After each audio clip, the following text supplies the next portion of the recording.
We fell asleep in one world and woke up in another. Suddenly Disney is out of magic. Paris is no longer romantic. New York doesn't stand up anymore. The Chinese wall is no longer a fortress. And Mecca is empty.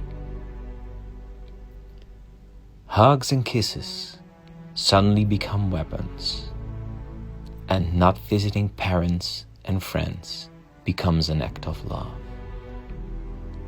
Suddenly you realize that power, beauty, and money are worthless and can't get you the oxygen you're fighting for. The world continues its life, and it is beautiful. It only puts humans in cages. I think it's sending us a message. You are not necessary. The air, earth, water, and sky, without you are fine. When you come back, remember that you are my guests, not my masters.